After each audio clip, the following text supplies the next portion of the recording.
Assalamu Alaikum wa rahmatullahi wa barakatuh. Today we are starting a new series where each and every day a new hadith will be released.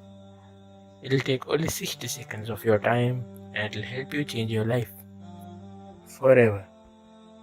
Today's hadith is how our Prophet Muhammad sallallahu alaihi wasallam passed away. Our Prophet passed away with nothing.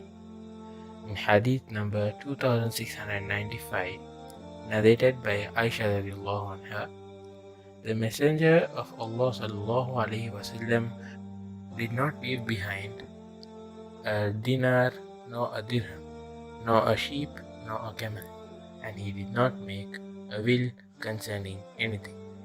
Sahih. In this we learn that our Prophet Muhammad sallallahu alaihi wasallam did not leave anything behind. All he was concerned with was Salah.